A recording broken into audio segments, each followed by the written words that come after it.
right, everybody, we are back again for another episode of The Coach's Compass. Now, remember, I don't know what episode it is. I just continue to record, continue to bring on cool guests from all across the world. Now, hit that like, subscribe, comment button down below so I can continue to have this thing grow, continue to bring on cool guests from all across the world. So I've got another special guest with me here today. I've got Coach Maddie. She's a sports performance coach at Healthy Baller. She's a former D1 athlete, a swimmer, helping athletes maximize their potential and build confidence. Coach, thank you and welcome to the Coach's Compass. Thank you so much. Thanks for having me.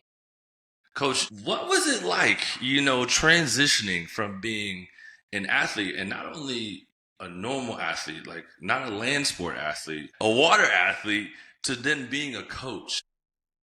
Yeah, so I grew up in a really athletic family. I have 3 younger brothers, so you can imagine there's a lot of, football, basketball, baseball, things going on that are not just in the water. I just happened to really love swimming, and that's kind of how I fell into swimming in that path. But after I graduated, I actually worked for the government for 2 years and was a political science major. So I did a career 180, switching to sports performance after that. I just never really found my calling, at least within the 2 years that I worked for the government, which is something that I thought I wanted to do all growing up, and felt really passionate about something that I've always loved, being athletic, helping other people be athletic. And I feel like that brings out the best in a lot of people and really brings out their most confident versions of themselves as being capable. So I knew something where I could make a difference, especially in like young female athletes' lives, which is super important for me. So yeah, I made the career switch. I kind of bet on myself. It was a hard decision because I was going places, kind of like building a resume and connections to my other career. And it's like, I'm just not happy. I'm gonna do this, and this is what I like to do. So I went with it, and it kind of worked out, and I'm loving it. So that's great. But yeah, in terms of being a swimmer and working with actual athletes that need to be coordinated on land, that was a tough transition for sure. I feel like I had to really work myself to do things that I had never done before, training as an in-water athlete. Like I had been in the gym before in college. We had lifted. I loved lifting, and I've done like the very basic movement side of things, but never had I delved in depth to plyometrics before or anything like that. So that was a challenge for me. And honestly, that was so fun to like just push myself in different ways and see myself get better. And then I can translate to my athletes and really understand that. I feel like as a coach, I practice what you preach as a coach. I think that's really important. So I wanted to understand everything that my athletes were going through. And I don't think as a coach, it's appropriate for you to program something without having done it yourself and really understand, okay, well, what are they feeling? What are we working here? What are we doing? So it was fun for me. It was a fun journey to just kind of get to know all those different aspects of sport performance. Did you ever feel like you had like 2 left feet, Oh, like 100%. learning the sport? 100%. Yeah. Some of my coworkers will attest, like we did like some tennis ball drills like when I first started, and I was the most uncoordinated, like all over the place. Yeah, they were like, who's this girl? But it was, yeah. But it's the same way around. Like if you were to throw some of us land sport athletes into a pool, Exactly. idiots. Yeah, yeah. Right? It's just a different form of athleticism for sure. When you made that transition over, when you kind of said no more government, no more swimming, and like you're going to be a full-time coach, when did you realize that it was kind of more than a job and it was more like a calling for you? Yeah, I think it was really before I switched over, when I was just exploring things that made me happy. And that was, I just kept coming back to movement and to, how have I helped other people in my life become the best versions of themselves? And I feel like it's always like going on a run with someone, or, I was always an athlete and always in shape. And so my friends would ask me for workouts back like in quarantine when everyone didn't have a gym to go to or a personal trainer to go see. And I knew like I loved that feeling of like giving someone something that paid off for them and that they like kind of reshaped the way they felt about themselves. And so being a sports performance coach, obviously, like you're giving athletes tools to better themselves, not only on the field, on the court, but confidence. Like I give my athletes things all the time where they're like, I don't think I can do that coach. And then they do it, and then you just see like a light go off, and they're like, well, I can do more than that. Like, let's try something else, you know? And I think that translates really well to life, which I like about, and where I can see like my work really paying off. And that's so much bigger than sport, is that, you know, I'm developing these kids and giving them tools for life and not just for athletics. How hard was it, like, though, to kind of get like parents and also athletes to kind of buy into, training with you being a former swimmer, right? And kind of questioning, how much do you know about training, a Hmm. lacrosse player or a football player, and how much did what you did actually translate over, because I think that's the hard part, when we get into the sports performance field, is like a lot of people like to pigeonhole us, like by the sport Yep. that we played. Like being a former football player, oh well, you can only like work with like certain athletes, like contact athletes. Like, you won't know how to work with soccer or work with baseball or work with ice skating. Like, what? How hard is it to kind of get them to understand that you have the knowledge and it is okay to train with you, even though you played a Yeah. different sport? Yeah. And to be honest with you, that's something that I still struggle with time to time. I'm a newer coach in the industry. So I think anyone is gonna, you know, I'm not gonna have Christian McCaffrey come train with me right off the rip, you know, as much as I would love that. Me either. Don't But worry. Me either. yeah.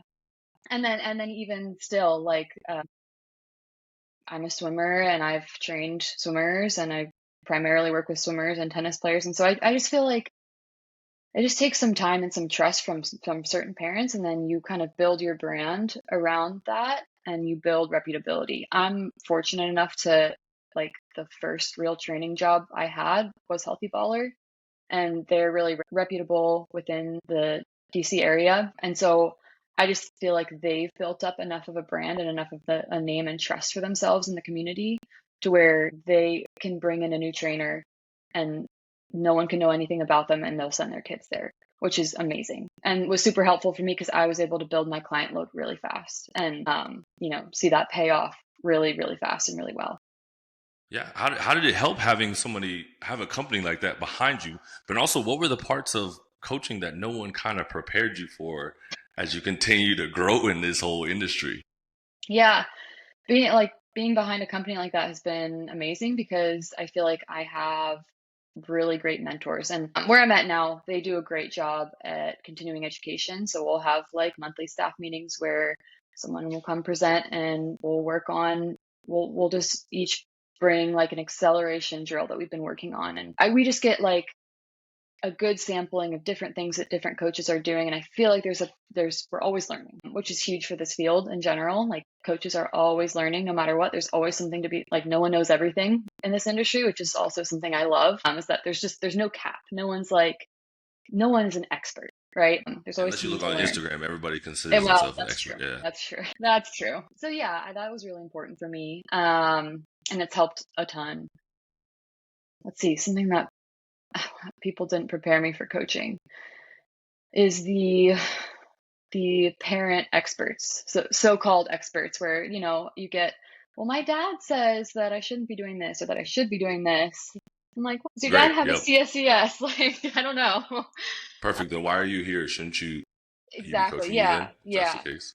So that's been hard, and trying to like explain to a 14-year-old why what I'm doing is right and why maybe their dad, who they trust wholeheartedly, what they're saying to do is maybe not the best thing for their overall development as an athlete, which, is tough sometimes. That's a super tough one. I mean, dealing with the parent athletes, and then also you got to deal with the specialization nowadays. Also, I mean, even though swimming is a little bit different, right? But you've got also now the newer days of now people are specializing in baseball, in basketball, or even football, or in soccer, right? At such a young age, like we're talking about 9, 10, 11 years old, like Hmm. considering themselves only one sport athletes. How have you had to deal with those conversations with parents and helping them realize that, for some of their athletes, it's okay to play multiple sports Hmm. because it's going to help them with their recruiting and help them get other places, and it's not Yeah. going to hurt them.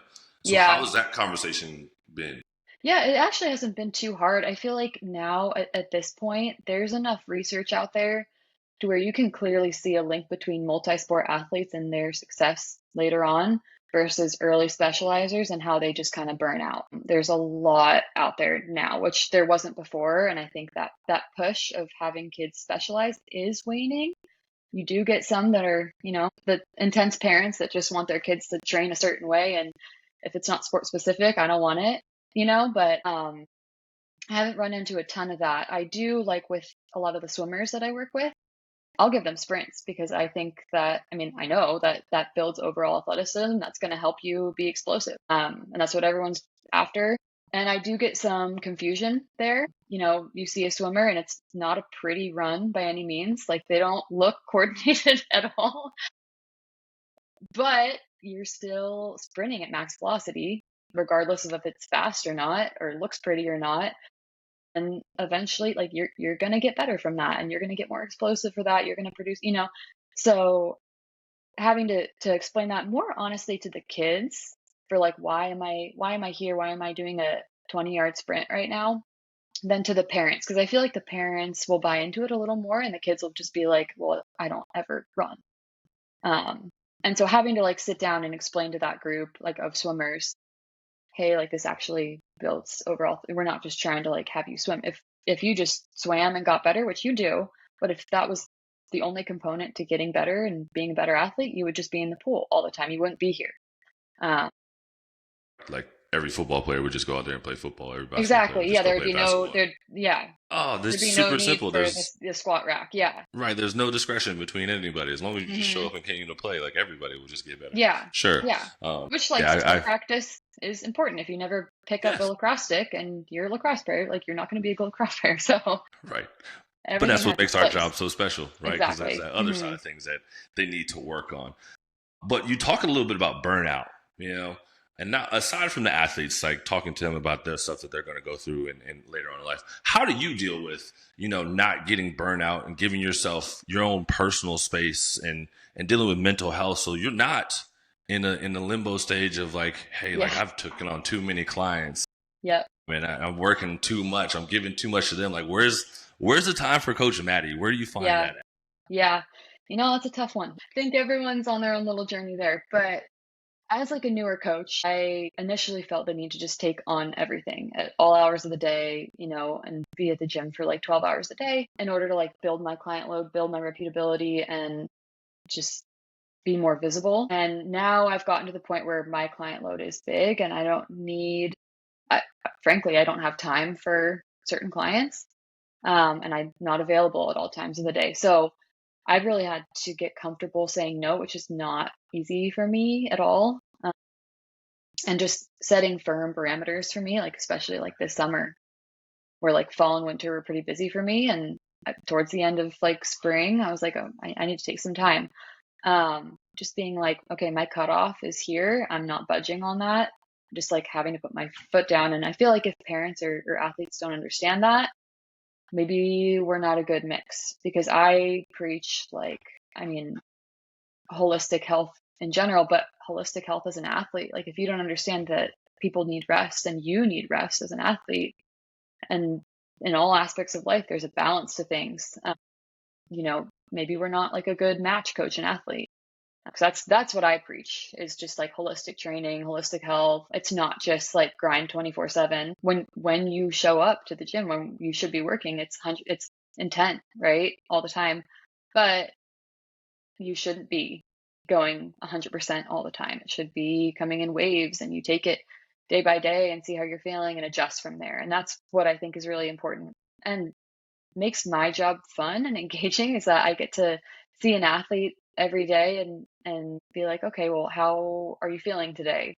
How was practice? How can we adjust? Do you have a game this weekend? Do you have match? What's your load? And then adjust from there. And that's where it's not just like writing a workout and that's that.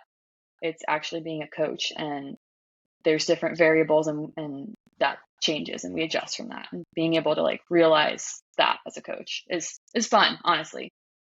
Yeah, that's the fun side of coaching, and I think that's a part that I think a lot of people miss, is just asking your athletes like, how are you doing? Like genuinely asking them how they're doing and figuring that out. And I think that leads me into my next part, is how do you measure success as a coach? Like beyond wins, beyond scholarships, beyond PRs, beyond the metrics of they just ran a 4.340, or they just, I don't even know the swimming metrics, what it would be. Just whatever times, it is, swim a fast time. Like what do you consider success for for yourself? For myself or for my athletes? Let's say for yourself. For myself, you know what? That's a good question. I would probably say, and this is so hard because it's not super measurable, but just how engaged I am day to day. If I feel like because there have been days where I've been like, I am just not there. Like I'm super passionate about this overall. I know I am, but there's just training days where it's like a little flat. My energy's not there. Maybe I don't have like the group of kids that I'm working with isn't like they're not really vibing, like it's taking a little extra effort to like get people to buy in a little bit and get people excited about training and getting myself excited about coaching for whatever reason. And then just making sure that those days don't string together. So if those days aren't stringing together and I feel like I'm kind of on the upward progression, I'm keeping myself excited about working with athletes and about getting them better and about learning more within this industry. I feel like that's success because I never want to have a period where, there's been 3 weeks in a row where I just walk into the gym and I'm not happy to be there. And that's never happened. But that happened in the government with me. And that's, like that was clearly I needed to switch something up. I needed to change something and I did.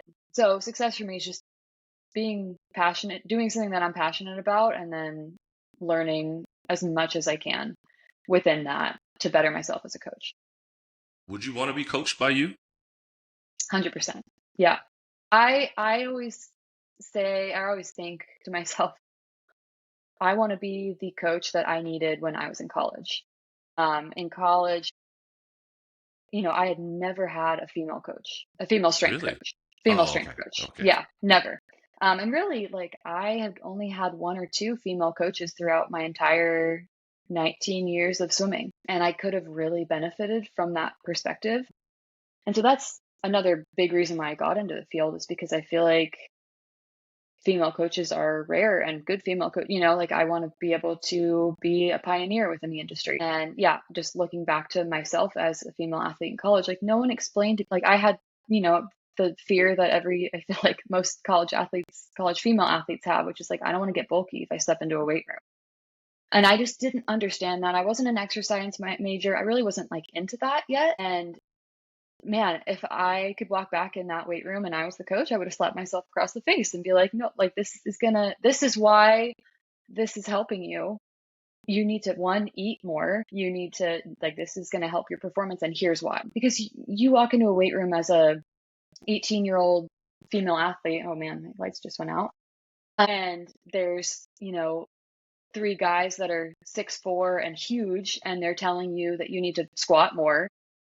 I didn't understand that.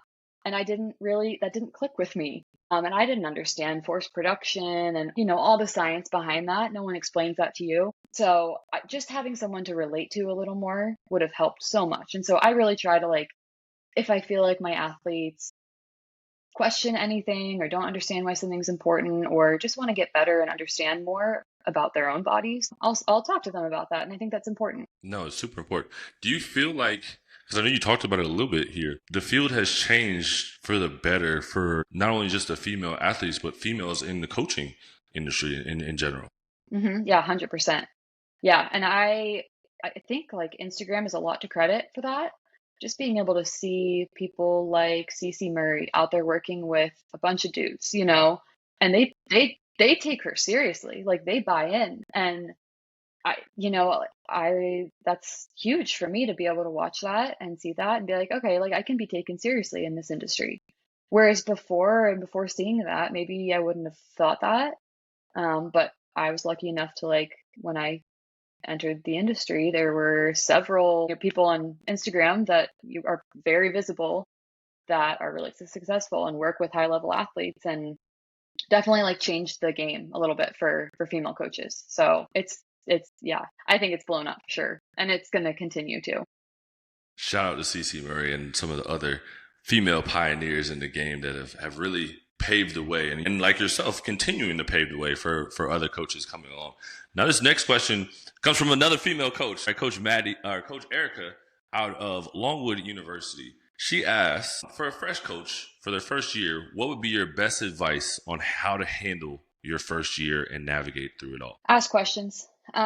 Realize that you don't know everything and you're not going to know everything ever. I think a lot of times people deal with, I want to know everything now. Like as a first year coach, maybe I think a common thought as a first year coach is like, I just maybe a little bit of that imposter syndrome and thinking like, well, I don't know this and that, so I'm not going to get involved. I'm not going to push myself into this. I'm going to kind of like take it slower. The coaches of all walks, I think, realize that there's a starting point for everyone and not everyone knows everything. They themselves could have, people who've been in the industry for years, they don't know everything, and every athlete is different. Yeah, so I just think be vulnerable, ask questions to your mentors if you're lucky enough to have some. Find some great mentors. That's been huge for me. And yeah, What's something you would want us to ask our next guest? gosh, let's see. Honestly, what are your top 3 tips for avoiding burnout in the industry? I feel like that's a growing topic that people are talking more about recently because I do think with Instagram, there's good and bad with it. In terms of like Instagram takes time, and I don't think a lot of people realize how much time it takes to like really put yourself out there, build your brand in like a clean and polished way. Even if you try to put it on CapCut and put it all together, Exactly. it's still hard because you're still trying to piece Yeah, it together in the fashion that you want yeah, it to be seen. yeah. And so I am just wondering how to better balance that, like being an actual coach and then marketing yourself. What are ways that you've been able to like mix that without burning out? Because there's definitely days where I've been like, oh my gosh, like I've been at the gym for 8 hours. I'm dead. I'm drained. I'm not on cap cut. Like I just can't, you know? And then like you see someone who is not training as much as you are being able to just be on Instagram all the time, and then their following goes up and you're kind of like, well, whatever, pick one or the other, I guess. So just managing like a so online industry, really, because I feel like our industry is more online. Maybe it's just my algorithm, probably it's just my algorithm, but more online than any other industry. We promote ourselves so much via Instagram or wherever else, as opposed to like lawyers, I'm sure they use it sometimes, but I don't know. Yeah, how to Um, get on there and preach a whole case. exactly. Exactly. Yeah. So just being able to balance like our mega online world with, you know, building actual experience one-on-one working with athletes in the gym in I person. can tell you one that I know. This comes from Coach CD out of Mercer. He is really good at his social media side of things, and he'll tell you that he uses things on repeat. So a Mm, lot of his videos that he does, like he'll just record a bunch of them, and he'll maybe post the whole workout, or maybe he'll just post a clip of it, and he'll just post the information that he wants to post that one day for one piece of it, and then he'll reuse it again another week later, and the okay. algorithm Yeah. just keeps it flowing. And then also the other part was scheduled content. I know that was another big one. I can't remember which coach came on and said that, but they schedule out their content. So they'll have a day where they kind of recorded a bunch of stuff, and again they'll reuse content that they already had, but they'll schedule it out throughout the week. So then they Yeah. don't have to worry about thinking about after an 8 hour day to post it. Yeah. Or So just that being creative and figuring out what to right. post, because that's the Right, so worst. they already have a day. Yeah, that sucks. I get it. But they've already had a day that they've set aside that they've already created stuff. So those are my only 2 tips. But I'll definitely use that as a question to ask our next guest because Yeah, I'm yeah, for I'm sure. not That's perfect in great. this at all. Yeah, those are helpful. Of course, but Coach, thank you so much for being here today, and thank you for your time. It was so awesome to get to chop it up with you and you to keep it real with everything that you got going on. Yeah, of course. Thank you so much for having me. Of course, and we're out.